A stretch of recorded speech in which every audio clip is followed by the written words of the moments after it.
Welcome everybody here. We're going to get the show on the road because we have a large group of people who have come in virtually. So we turned on the sound so they can hear. So I want to welcome our guests who are coming in virtually, as well as our guests who have come here today to our second annual Susan Rosenblatt Lectureship. This year, featuring one of the icons in the war on tobacco, my good buddy David Burns. And I think you'll, have a great opportunity to, hear a little history and perspective on the progress that's been made and maybe where we're going from there. I want to especially thank our outside guests who come, traveled to Charleston to be here for the lectureship. Some of you have come a second time. You were here last year when John Samet gave the inaugural lectureship. But members of the Rosenblatt family, Stanley Rosenblatt, Susan's husband, and her two daughters, Miriam and Rachel, are here. I want to welcome them and their spouses and grandson Jake, who is here. And also several attorneys who've sort of kept the war on tobacco going.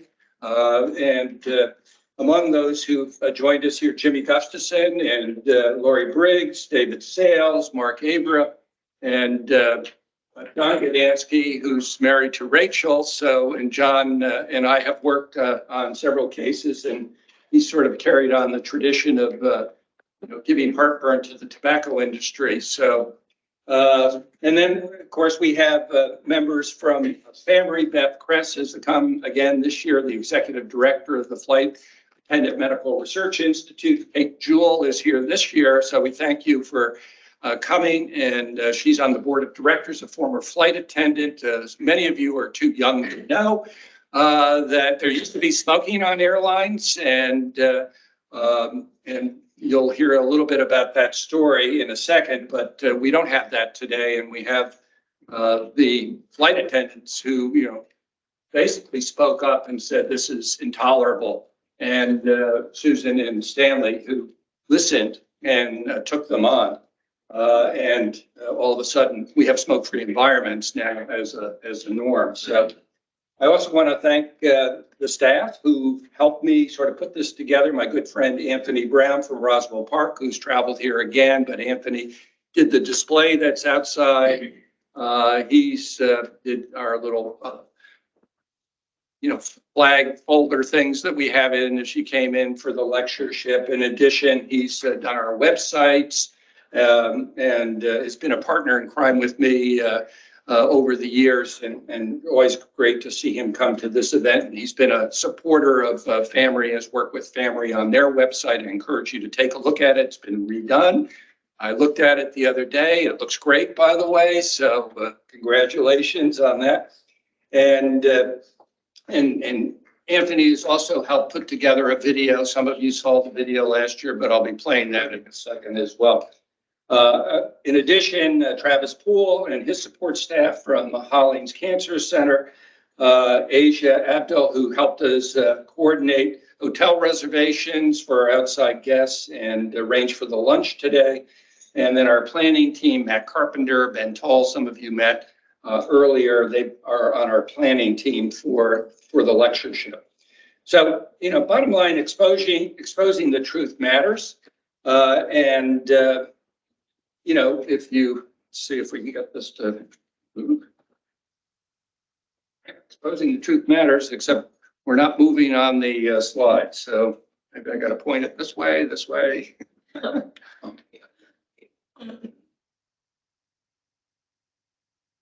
But Dave, your talk will be much shorter. Don't bet on it. Right now? Okay. There, good. So I took this from a WHO report because it might seem odd how public health and attorneys can work together on things, but actually, we think of the law as an instrument of justice. Of course, it is, but it's not as an instrument of health. It is also an instrument of health.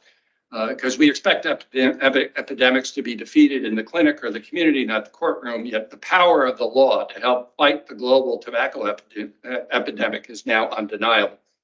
Used with discipline, the law can awaken public outrage, strengthen public policies, redress the injuries that are caused by tobacco, and results that advance both justice and health.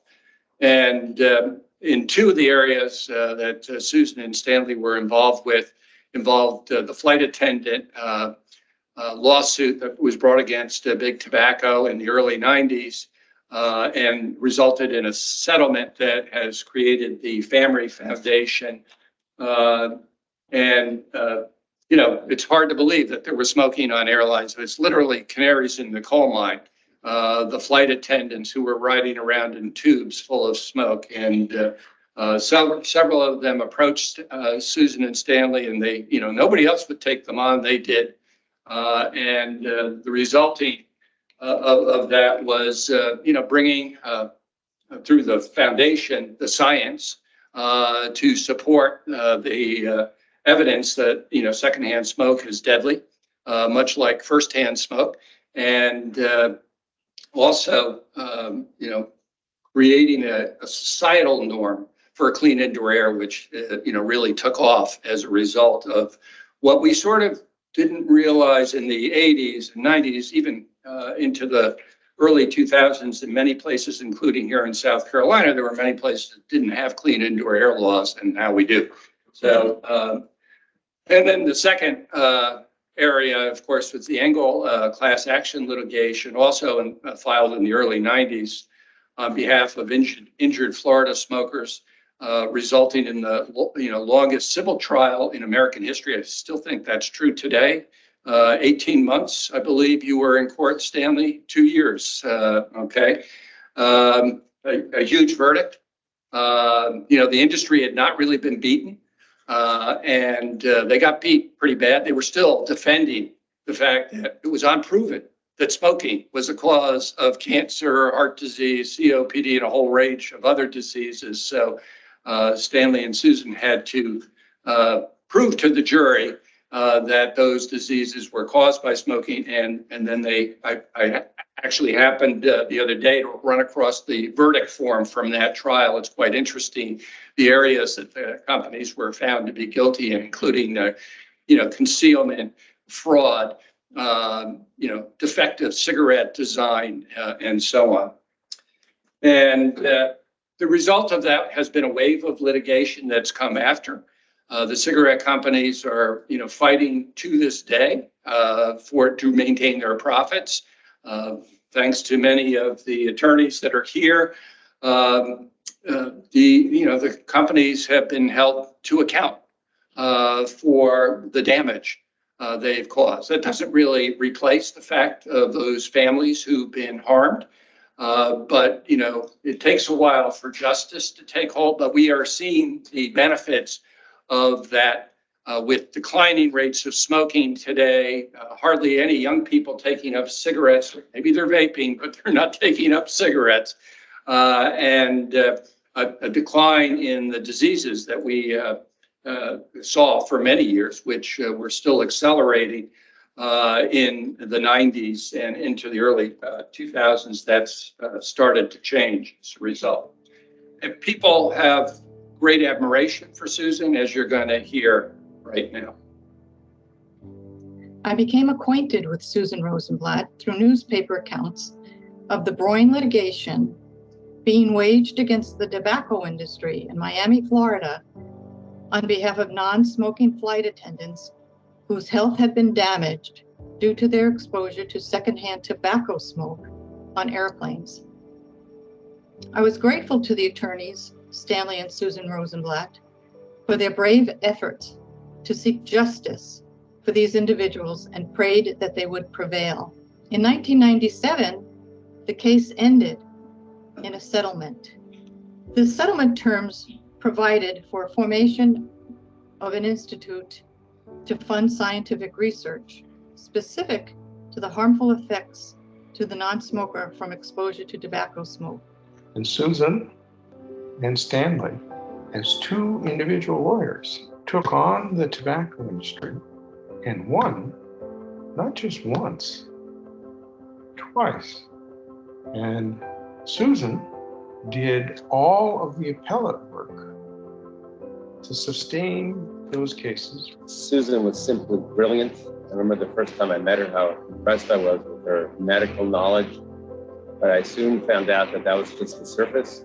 In addition, I think about the passion from the very beginning, the passion that she and Stanley had about the flight attendants and the terrible situation that they were put into, but then really the passion in family, where he created really spark and fire that kept us going many times. I miss her personally, and she will be sorely missed by all of us. Susan was one of the most impressive and exceptional people I have ever met. She was a brilliant attorney. She had a deep moral and social conscience, and she had an exceptional commitment to the use of law for social justice. A hero does the right thing against all odds. A hero is willing to sacrifice to achieve the right thing. A hero is not giving up in face of difficulties. A hero helps people and saves lives. Susan was a true hero by all these criteria. Very few of us who practice law get to do something that gives rise to meaningful change.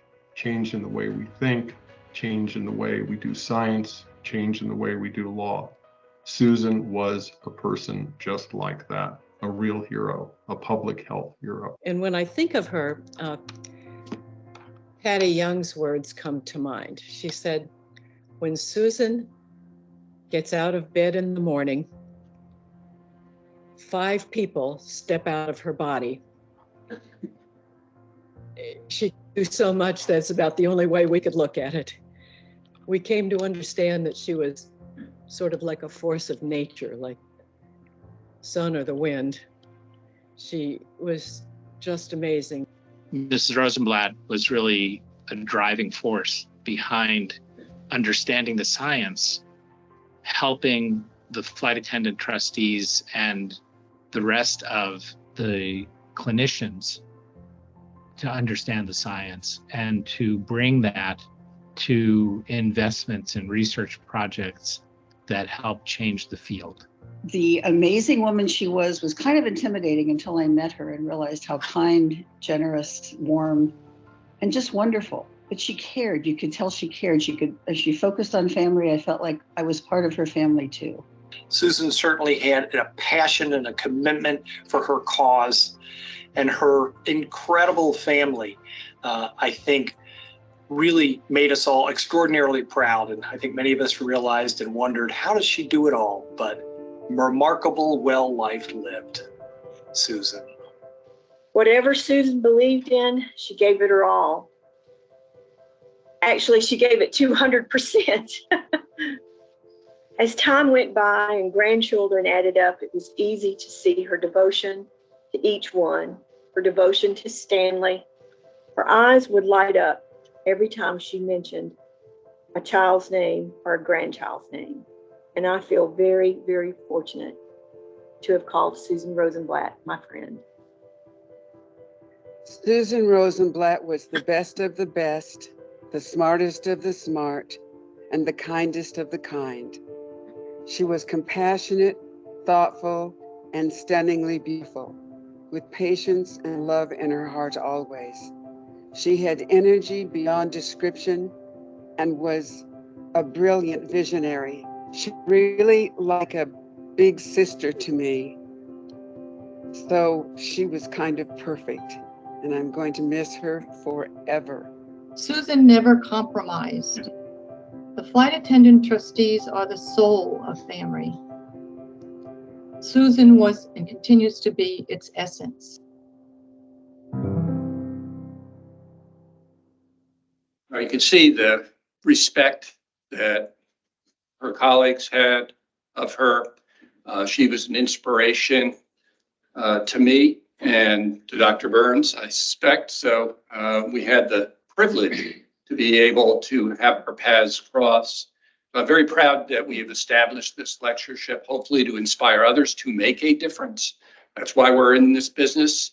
And so this lectureship will live on long beyond us. So we have a new generation of young people who can see that they can make a difference in the examples that have been set by Susan and many others. But Susan's example is dramatic and important to recall. So with that, we're going to have our second annual speaker for the lectureship, which is Dave Burns.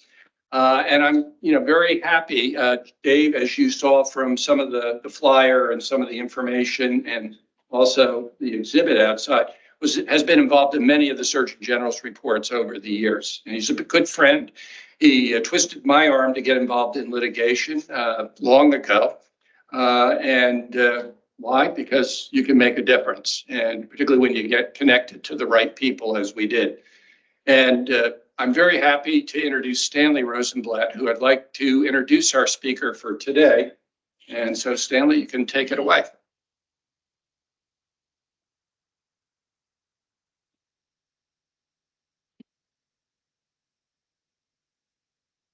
That was a beautiful presentation. Very much appreciated, by the family. David Burns is a phenomenon.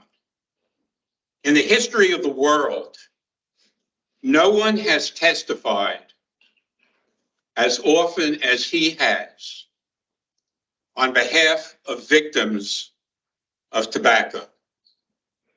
He testified for Susan and I over 20 years ago. He's a phenomenon. He's still doing it today for my son-in-law and others. Maybe Dr. Cummings is number 2 on that list. I wouldn't be surprised. And when you testify against tobacco, you are subjecting yourself to some of the nastiest cross-examination. I mean, those guys are not sweethearts. The tobacco lawyers, very, very competent, most of them, and many, many of them are very mean. They take pleasure. They take pleasure in ridicule. And Burns has submitted himself voluntarily to that for years and years. It's an amazing thing. And during the 2-year trial, the Engel case, it was done in sections, and frequently he would have to come back. Never a squawk, never a complaint. He was there when we needed him, and he was a pillar of strength. He was just terrific. And I don't think that anyone in public health or anywhere else has had more to do with Surgeon General's reports than David Burns. As author, as scientific editor, incredible how many years he stuck with doing that.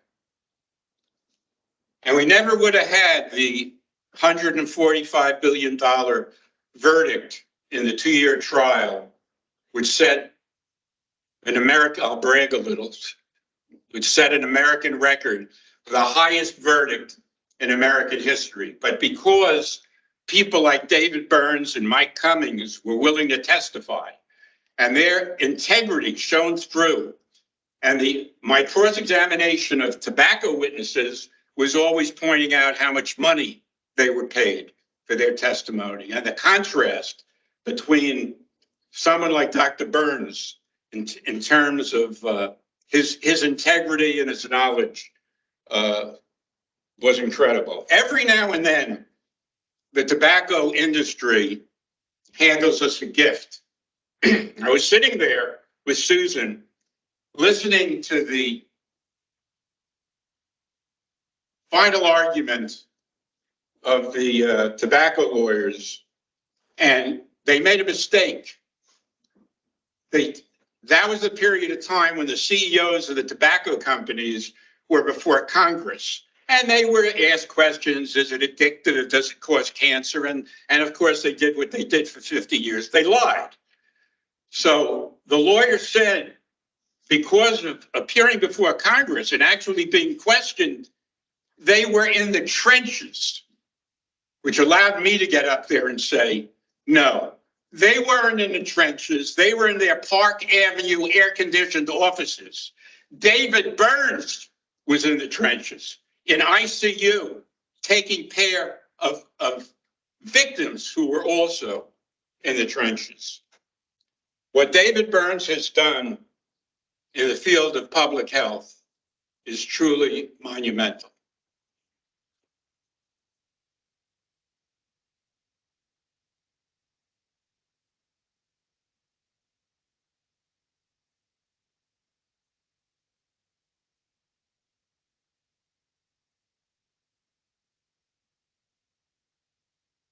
Wow.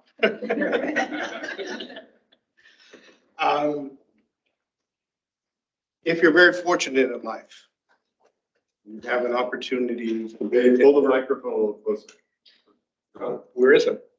There isn't. It's just, Oh, it's picking you up. All right. So you just got to speak up. if you're really fortunate in life, you get to meet, I think we're still having trouble back there. Do you need a mic on me or something? Do you want one? I don't want anything. Everything I touch electronically breaks. So I'm just asking what you want me to do. Yeah, either one. Is that better? It's not on. Turn it. Is that better? Yeah. All right, okay. Again. Wow. I have been fortunate in life to have worked with many bright, aggressive, extraordinary people. But I can honestly say, I don't think I have ever met anyone that was more extraordinary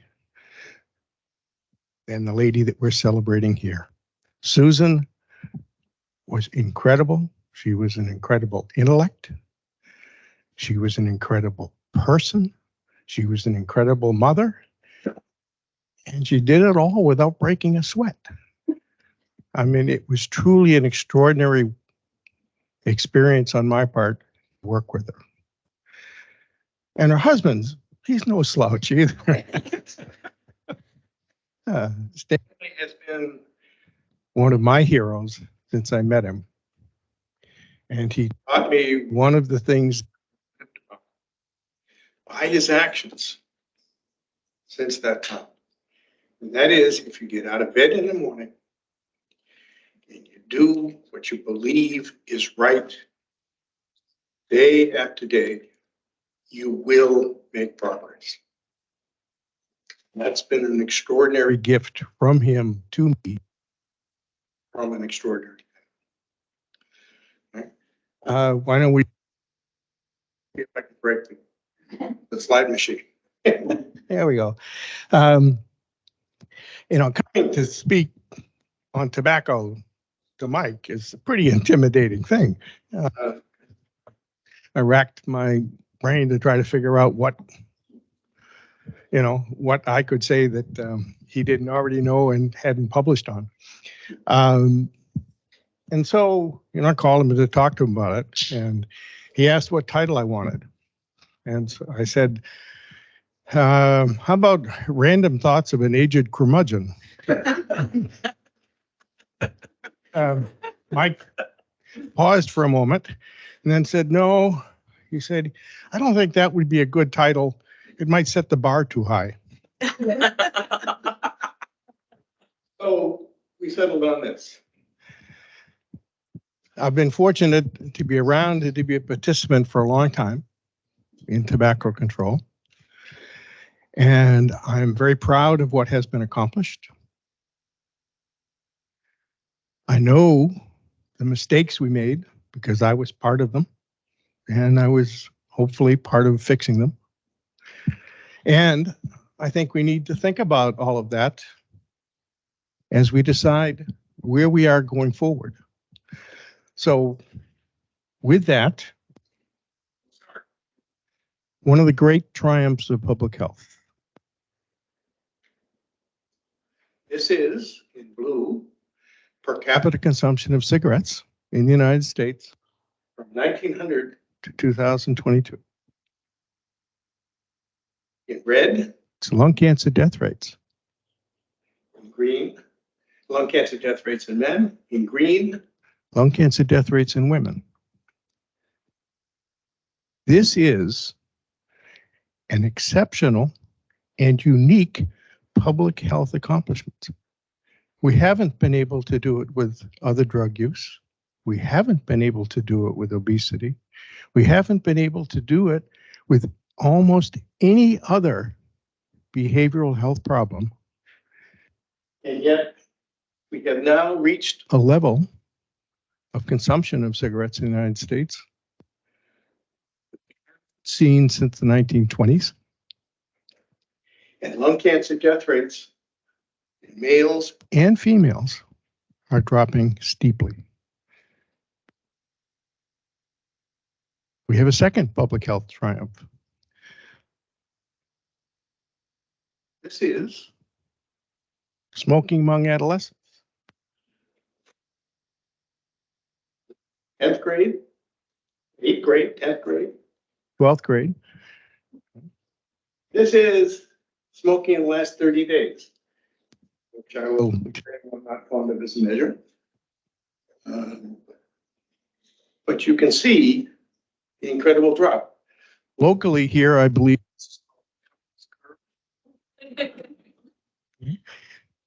But we are now down to the last 30 days smoking, which is about as broad as you can get, other than have you ever touched a cigarette in your lifetime? To less than 5% in high school seniors. And I'll try to show you why that makes a difference. Look at daily smoking in the single digits, well below 5%. When we look at half a pack per day, look at the change in the axis here. That axis isn't 5% anymore, it's 2%. We're now down to the point where it's difficult to differentiate it from zero. It obviously is taking place. It's a very, very low number in all of the grades. Okay. Why does that make a difference? That's one of the questions I struggled with. It felt worse by Jewel.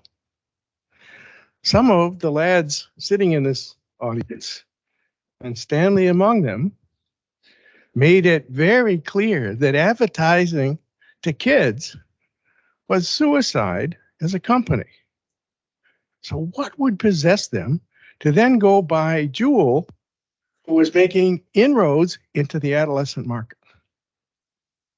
I think I'll show you. Little bit of formation here. This is what happens in smoking preference. If you are a group that you follow forward in time, called a birth cohort. So this is people born 1940 to 1940. And the point I would like to make,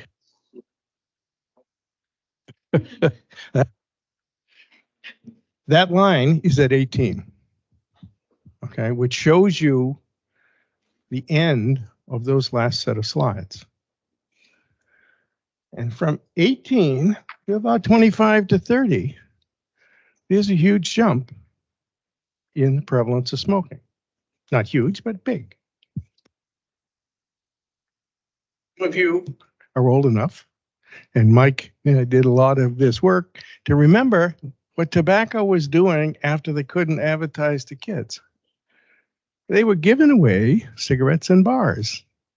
They were giving away cigarettes at rock festivals because they decided that maybe if they couldn't get them in adolescence, they could pick up this big bump coming out of adolescence before young adulthood.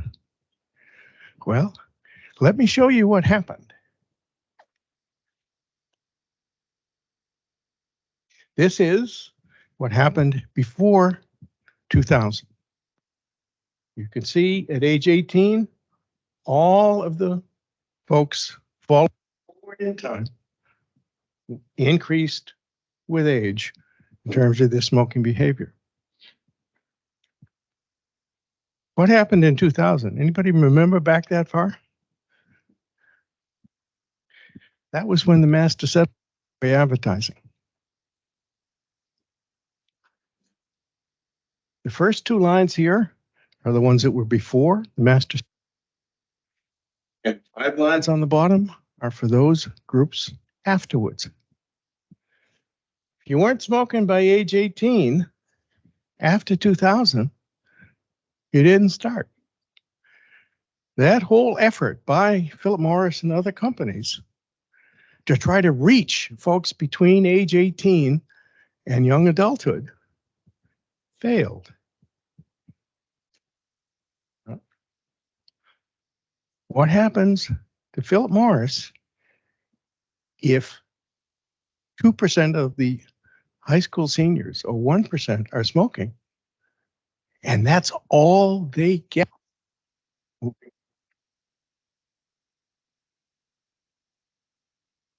And for those of you who are purists about those things and are going to tell me that, well, you know, the monitoring the future studies, a panel, and oops, I'm going to go panel study and all the rest. This is actual population data. And what you see is that red line. It's smoking among 18 to 24-year-olds. 1997, 2021. Clicking along pretty even up until 2000. And then it began to fall off at the edge of a cliff and is now heading downward among that group. As that group moves into their 30s and 40s, if you look at the blue line, for a long time it drifted down just a little bit slowly, like the general population. And then all of a sudden, it increased and became steeper. Why did that happen? That happened because we made smoking socially unacceptable. And Stanley and Susan played a big role in institutionalizing that. Okay, it gave it credibility. This wasn't just a bunch of Looney Tune academics from medical schools running around talking about it. This was the law that said this was true. What else? Took away the advertising. Mike had been trying to get advertising restricted and taken away for as long as I've known him. How did that happen? These guys, the lawyers sitting in this room, were the ones who made that happen. They took on big tobacco in states, like Stanley and Susan. They took through the attorneys general, and they made it clear that legally they were going to crush the tobacco industry if they continued to go forward advertising to kids. A lot of us, being academics, said we weren't able to accomplish that. How will they ever get it to happen? And I can tell you, they did. And this is the result. And this is what Mike was talking about, the junction between public health policy and legal efforts. And there's several other pieces of this going forward. I'm now going to talk about some of the mistakes we made, because, you know, you feel all this stuff, but we weren't as clever as we thought we were going forward. And I can say that because I was part of it. You know, I'm not disparaging folks other than myself. Mistake made. Low tar. We thought we knew what we were doing. I mean, how could it be bad? Right? We didn't know what tobacco was doing. And we didn't know that tobacco could engineer the cigarette so that it could fool the machine. But then when somebody smoked it, they'd get a full dose of tar and nicotine. Secondly, for adenocarcinoma, We believed that they couldn't make cigarettes more dangerous. I don't know exactly why we thought that. It's the most dangerous product offered for sale, but that's what we thought. Of course, lo and behold, the changes they portray the low tar nicotine fraud increase risk of adenocarcinoma. Last is risk. So the more risky products we ought to tax more. I want to show you a couple of things about those and how they get fixed. Well, the data that we looked at in 1971, in 1981, to decide that cigarette smoking with low tar nicotine cigarettes was safer, reduced your lung cancer risk, was done on people who were followed from 1960 to 1972. Okay. Keep that in mind. Look at all of this going forward. So we expected from the epidemiology that the risk would go down. Yeah, people switch to these. I told them they should. And tobacco done that. And marketed that. What was the result of the marketing? That percentage of the cigarettes sold that were filtered cigarettes. Right? Mid 1950s, all the cigarettes essentially were non-filtered. Subsequent to that time, 99% have become filtered. Right? So what about tar? Strangely enough, right around 1970, there was that enormous jump in low tar cigarettes. That's when tobacco began to market them and market them as safe. Okay, so now we've got people in the 1950s and 60s switching to filters. You got people in the 1970s that have already switched to these low tar nicotine cigarettes. We ought to be seeing gangbusters because the original epidemiologic data was from 1960 to 72. And that kind of stuff would look at early adoption and it ought to get better and bigger. Okay. One thing that did happen, fortunately, was male smoking prevalence dropped. And what happened to lung cancer death rates? They went up, and they went up, and they went up, and they peaked in 1990, 25 to 30 years after the data that showed that if you adopted these products, you would have this risk. And 20 years after almost the entire population of smokers adopted those.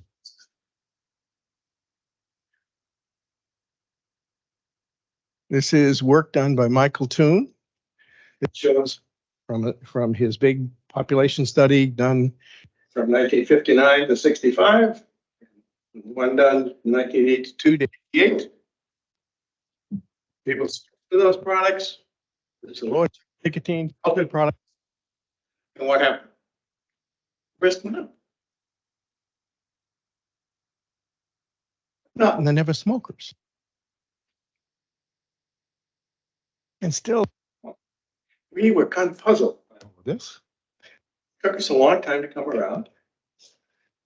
And Margaret Garvis posted stuff in England that showed that if you look at the tar level of the cigarette and you look at how much nicotine people were getting, there wasn't any relationship to the nicotine level that was being marketed and the level that people were actually getting. The slope on that line is produced by the very, very low nicotine. By and large, smoke for a short period of time and switch out of because they're not getting enough nicotine. And so we had all the evidence that rational scientists would have had to make that judgment. How did it get made? It got made by the efforts of the lawyers in this room and elsewhere that got the documents from the tobacco industry as to how they were actually engineering their products. In public health at that time, we didn't have a clue. We thought, yeah, if you make the holes a little bigger, maybe they'll take a little bigger puff, but the pattern is so in people, it's not going to change very much.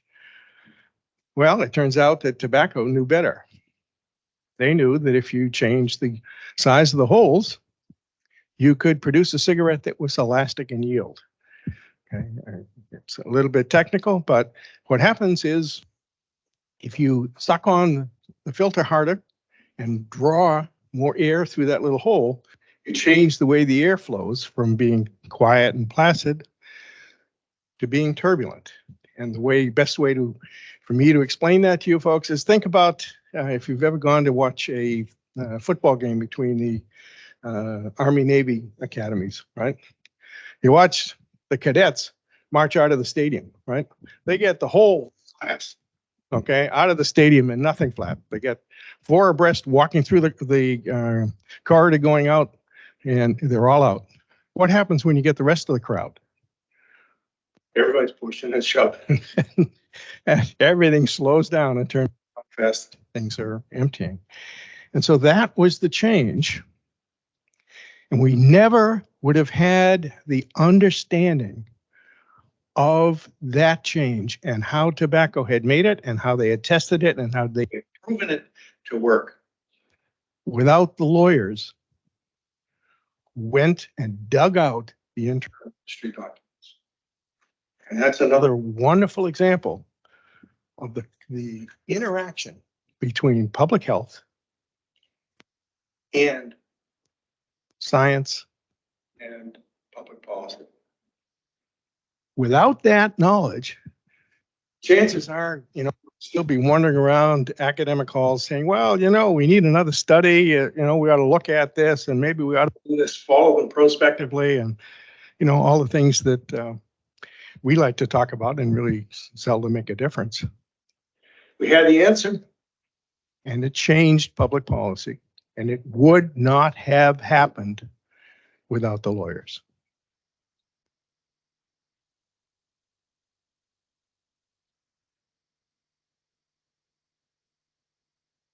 Adenocarcinoma. This is the one that fascinates me because what's going on. Took a long time to accept that adenocarcinoma, which everybody knew had been increasing since about 1970, they knew that it was increasing. Percentage of all the lung cancer. And of course, we know, well, a new cancer causing substance or the aging of the population of women smoking. There's no end to the hypotheses that we can generate when we're trying to argue something. Turns out the risk of adenocarcinoma rose steeply in smokers, didn't change in non-smokers. And that's again work by the ACS and by Michael Toon. Would have thought that would have rung a bell. Right? You look at the changes in behavior and then take the risk equations from the 1960s and look at how much you would expect. Do that for squamous cell cancer, predicts dead on. You look for adenocarcinoma, it's way less. But if you factor in the percentage of the cohorts that would have been using low, all of a sudden, that prediction becomes nice and tight. And so we now know scientifically, clearly, that cigarette smoking with the changes, the behavioral changes that accompany it and the changes in cigarette design have made the risk of adenocarcinoma go up. The tobacco industry knows that we know that. And they're still marketing the same cigarettes with the same designs.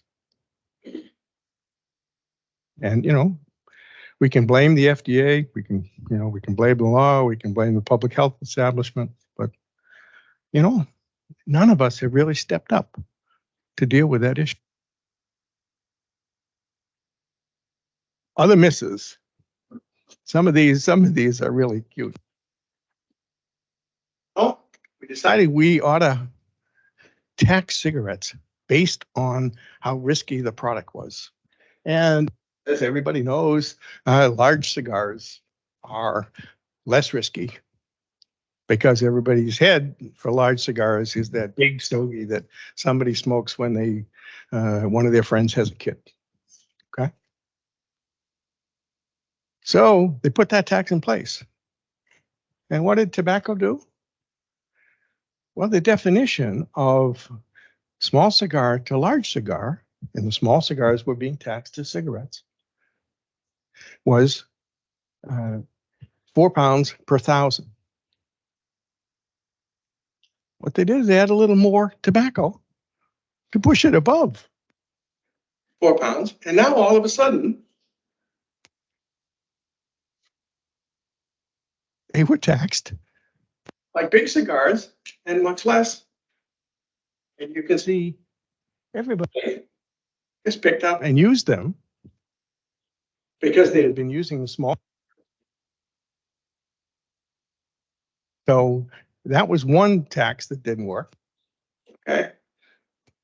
Because tobacco was able to fool everybody and sucker them into raising the tax and then change. How about this one? This one's even simpler. Okay, this is the pounds of loose tobacco used for folks who have roll your owns, right? And of course, there are also people who use it for pipe. Pipes are generally thought to be less hazardous, so why don't we tax pipe tobacco less? Well, pipe tobacco and cigarette tobacco, most of the time, it's the same thing. They just put it in a different can. So what did tobacco do? They changed the labels. And lo and behold, everybody continued on smoking roll your owns right up until, the 2014, 2015, where it leveled out.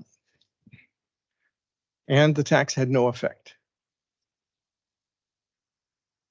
But again, for those of you that are concerned about these things, even if you add in all the roll your own tobacco, all of the loose tobacco, and all of the little cigars that now became all of the big cigars, intermediate size, that became little cigars in the tax. Even if you add all of that in, you can see that we've still substantial decline in the consumption of those products in the United States. So we're doing real well with combusted tobacco. Vaping in high school seniors. This is something everybody knows about, right? Last 30 days, that's because it gives you bigger numbers to do it and help. Number of people who are daily smokers of inhaled vaping. There's a big difference there. And one of the things that I want to try and emphasize is we need to readjust what we're looking at with nicotine consumption. Now, how it comes is a piece to understand. It's not the whole picture, but there are pieces that we need to understand and we don't know. What we don't know is as daily cigarettes fall, what is their prevalence of becoming addicted? Not using tobacco in the last 30 days. What's their prevalence of becoming addicted to e-cigarettes? Are we going to count somebody who went out with their friends, 2 weeks ago and tried somebody's vape cigarette? We're going to count him with the same as somebody who has 20, 15 or 20 times a day, they're using Juul or one of the other products. I don't think you can. I think what we need to be concerned about is who is becoming addicted. How much are they what's the prevalence of them becoming addicted? And then sort out what some of the products are. But until we get a handle on addiction, we're going to be mixing folks who used it once in the last 30 days with folks who are using it 10 times a day. And we're going to be missing the signal we need to really look at.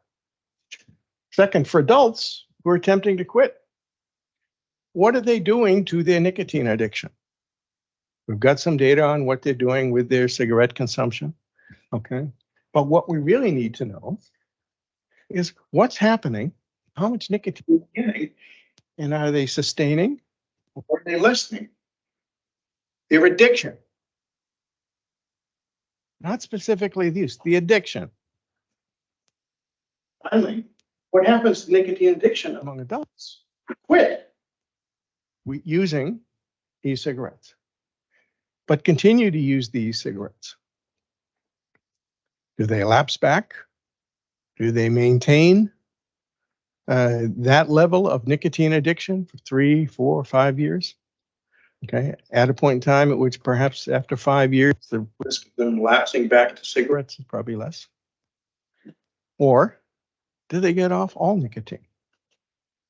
And any of you who have looked at that recently in public health know that there is absolute certainty on that issue amongst every camp. It's just that they can't agree with each other.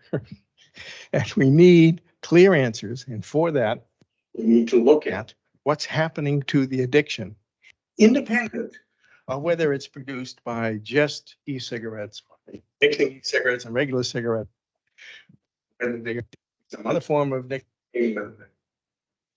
Most folks don't use pipes or cigars or snuff. You need to look at where the nicotine is coming from after you establish whether or not they're maintaining sufficient nicotine intake to be addicted.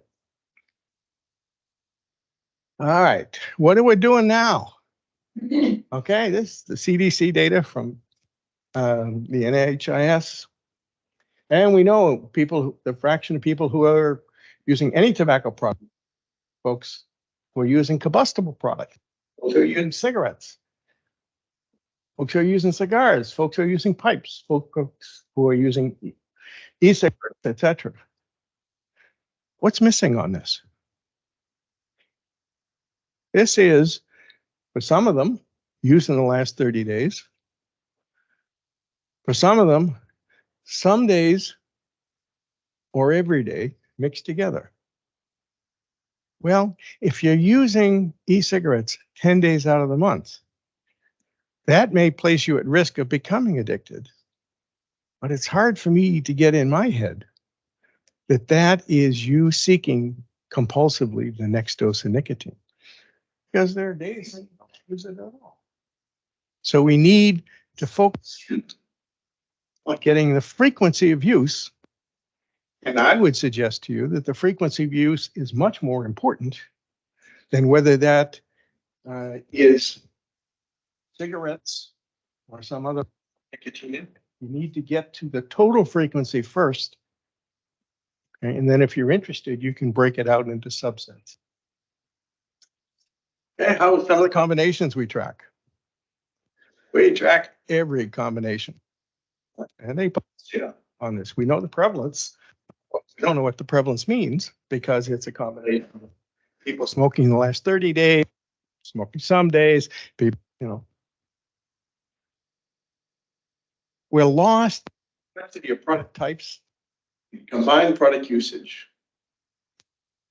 We're no longer tracking the concern that underlies all the products.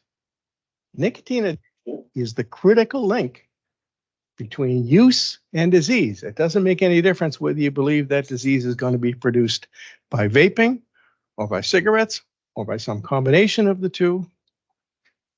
That's the link. That's the link that keeps people using it year after year. After you make the intervention, okay, and they stay off for a year, they don't stay off, okay. That's the link. Changes the risk of disease. Get rid of the addiction. All intents and purposes, you have gotten rid of likelihood that individual further accumulating disease risk. And a couple of quotes. This is some of the benefit of what the lawyers have. It's me that makes people understand. Nicotine addiction is the fundamental reason that individuals persist in using tobacco products. And this persistent use contributes to the many diseases described in this report. That was 2010. The definition that I would suggest use, okay, which is a standard definition, nicotine addiction is a chronic relapsing brain disease that is characterized by compulsive seeking of the next dose of nicotine. Somebody who smokes an e-cigarette twice in the last 30 days, it's hard to argue that that person is smoking that e-cigarette out of a compulsive need for the next dose of nicotine. Yet, it's those people that have the compulsive need that we are most interested in eliminating. It doesn't make any difference whether you believe e-cigarettes are good or bad, whether you're concerned about adolescents or adults. If you're concerned about adolescents, you need to know the frequency with which they're becoming addicted, because the rest is all sparkle and the newest thing on the block for the adolescent. But the point of time at which they get to 4 or 5 times a day these cigarettes, now all of a sudden you have a frequency of intake that produces the changes in the brain. Yeah. This is 2010 again. Whoops, went backwards. I don't know why that did that. There isn't any formal quantification. Also seeking of the next dose of nicotine. My own preference would be if you're using it at the equivalent level of half a pack of more, but one that would have broader general consensus is that if you look at the folks who smoke 5 cigarettes a day, that would include most of the people who are addicted. And if you drop out the folks who are someday smokers and the folks who smoke 2 cigarettes a day, okay, then you've got a better focused group to define the prevalence of addiction. With exclusive use products other than cigarettes, we need the frequency of use within each day. That seems to have slid by the slide in terms of the reporting of the data. I mean, the NHIS has the data. They just don't report it that way anymore. With multiple tobacco products, we know the combined frequency. Are folks using e-cigarettes when they're at work and regular cigarettes when they get out of work? What's the total frequency with which they are ingesting nicotine so that we can target the frequency with which nicotine addiction is occurring in the population, because that's what we want to eliminate. And finally, we need to validate and translate measures of frequency of use for all of these different products mixed together, okay, with nicotine intake. Other ways to do it as well, because that way, if somebody's using more than 5 times a day, okay, you can know that they have a certain nicotine level and get rid of some of the things that we don't need to be particularly concerned about, perhaps. You know, if you repetitively look at in populations one form of nicotine intake, perhaps, for example, the early generation of single-use e-cigarettes, which didn't deliver enough nicotine to do very much, then you get what you see with which people are actually addicted to cigarettes. Make a quick addition here to why Juul and the rest with nicotine salts are important.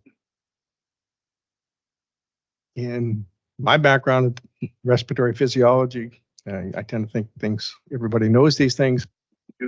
My apologies. Okay. Everybody's interested in the pH of smoke. pH of the smoke may influence slightly what happens in your mouth. By the time cigarette smoke gets to your carina, okay, where your trachea bifurcates, its pH is the same pH as your body. Body changes that very rapidly. Okay, so why does that make?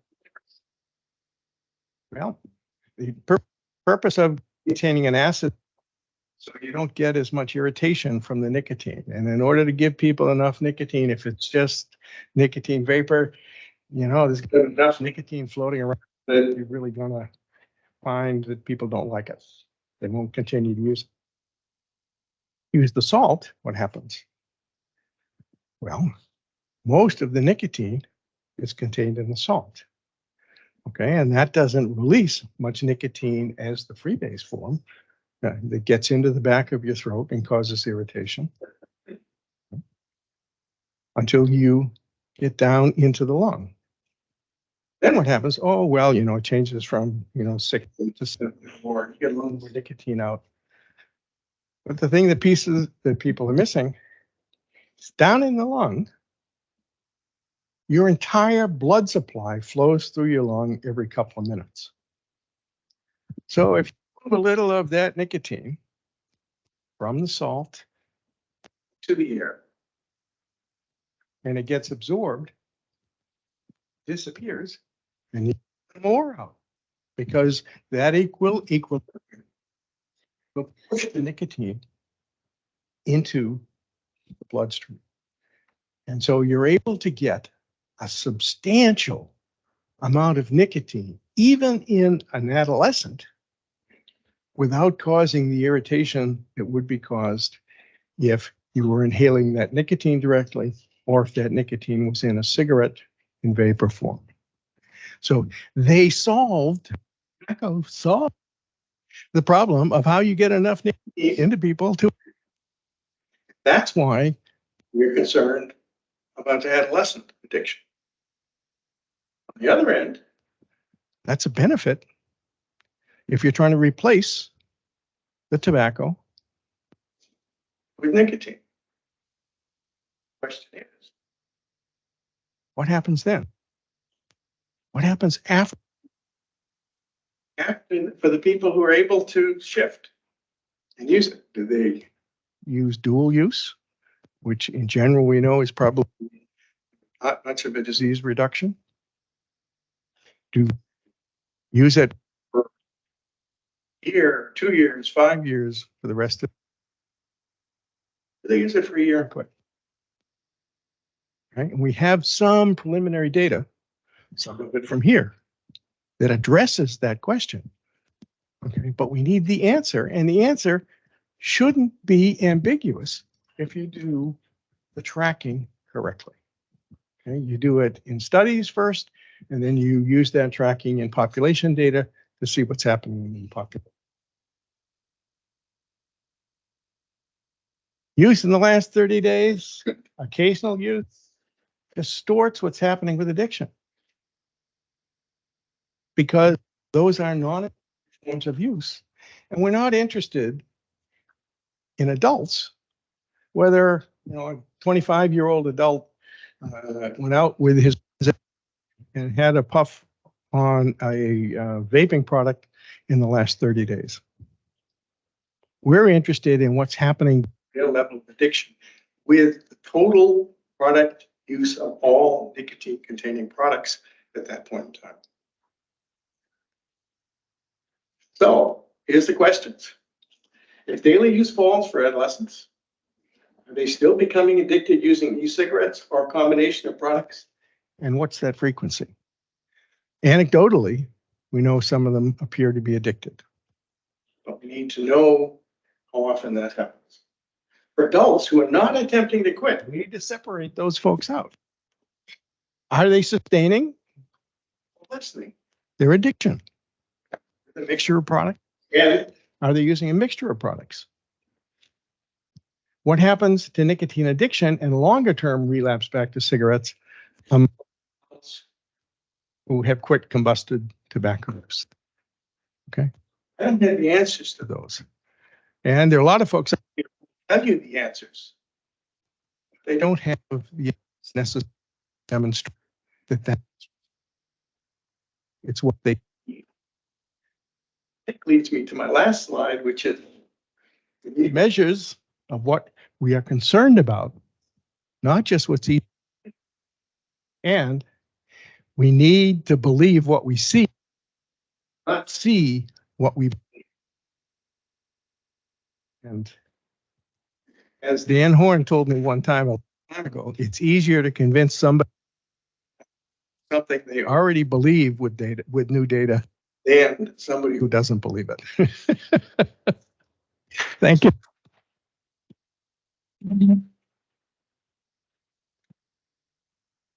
Always very provocative. And now I think it's time for questions. And I'm sure there are a few. I could get started. In Sweden, Yes. 30 years ago, smoking was pretty common, but they sort of converted over to another type of tobacco called snus. Today in Sweden, they sort of flipped the smoking to snus ratio. So snus is the popular product.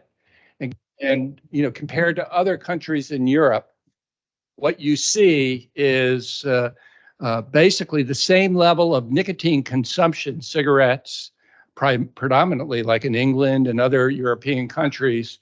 And in Sweden, it's snus with a little bit of smoking. And the rates of lung cancer, heart disease, and COPD are the lowest in Sweden of any European country.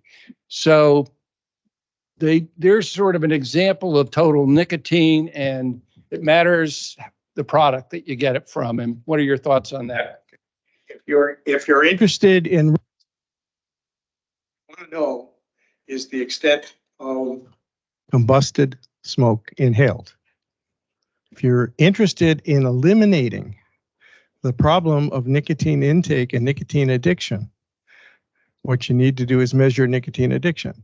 What's the difference between what happened in Sweden and here? They didn't change their total level. I would suggest, okay, that the reason why that didn't happen is they didn't have the same negative driving force for snus use that was percolating the general population for cigarettes. And as a result, weren't trying to stop using nicotine. They simply wanted to use the type of product that was socially acceptable, and that's why they switched. Was that a good thing for public health? Absolutely. There's no question, unequivocally, that the lung cancer death rates and other death rates went down. Okay. Is that a demonstration of what can happen if all you look at is telling people that they need to switch? Yes, it is. And sadly, it means that you don't drop the level of consumption. And I would suggest that it is due in part to the role that the litigation in this country has played in terms of convincing people that nicotine addiction causes cancer. Many of them misunderstand it, don't really believe it accurately. They believe the nicotine is what's causing the cancer. But that has driven consumption. If you say, oh, we're really interested in you doing is we want you to get your nicotine. We just don't want you to use cigarettes to do it. Then you get a different result. Yeah, so really interesting presentation. Thank you. Your comments now and my question are really making me think about the value of measuring nicotine addiction versus product addiction. And, where does one come into play versus the other? I myself think it's probably a little bit more important to measure per product dependence or versus global nicotine addiction. But even if you go with the latter, I'm wondering, how do you aggregate it all? You know, frequency is easy, number of days per use, but if you look at quantity and you've got different products that are measured in different ways of quantity, how do you add it all up to create some omnibus measure of nicotine? That's why I put the slide up that showed all the different products. Okay, you can approach it from a product to product to product. My suggestion, okay, as a research question or research method to answer this, is you look at a large population. You guys could look at much of the population in South Carolina and get cotinine levels from them and see the relationship between frequency of use. Do you have to double the frequency of use for jewel smokers? You know, you count 5 times a day as 10 times a day relative to cigarettes. That's an answerable question. Okay? And that's what we need to do in order to get a handle on it. Otherwise, you know, well, yes, we looked all of the cigarette smokers and we didn't really have enough. So we combined all the someday smokers in, and we didn't measure cigarettes, or we're not going to analyze numbers of cigarettes, and because we need to look at just cigarettes. Well, that's what comes after you find out the frequency with which people are addicted and are going to stay using products, because that's where you get your risk. Okay, you're not going to get total risk measure from the combination of all of this. But what you will get is the factor that defines the link between what they're doing in behavior and the disease that occurs, which is nicotine addiction. Other questions? Yeah, Jimmy? Dr. Barnes, what do we know about cessation success rates in e-cigarette users versus combustible cigarette use? Meaning the graph that you've often shown in these trials about the percentage of smokers who want to quit, the percentage of smokers who try to quit, the percentage of smokers who are abstaining after a certain period of time. What do we know about that versus e-cigarette use? There's been some preliminary data, and I would call it preliminary because they haven't really pulled apart the various pieces on the frequency with which folks who are using e-cigarettes want to stop. Okay. And that's a wonderful question to begin to get the answer to addiction. How many of them want to stop? How many of them have tried and not been able to? Okay, which is another metric that's very useful to define compulsive seeking of the next dose. For the larger question as to what happens when you make nicotine vaping products or nicotine containing products that aren't combustible available, you have absolutely certain data on every side of that question. And my synthesis of that for you is, if you can get somebody to try to quit, it's best to use proven methods. But if they want to use something else, they want to use hypnosis, they want to use, you know, drinking too much water a day or anything, getting them to quit is a positive. Getting them to try to quit. You're taking away that barrier between their continued use and stopping. And so I think my own personal bias is that what you ought to do is you ought to tell people that want to quit, these are the approved methods. And if you want to use an e-cigarette product that has a proven success rate, okay, it's no better in all likelihood. And, you know, it may leave you continuing to use nicotine, but we don't have the final answer on those questions, and we need it. And you need to take the folks who are addicted, use nicotine inhaled products, and see what happens over time. You can't do that if you define vaping as any use in the last 30 days.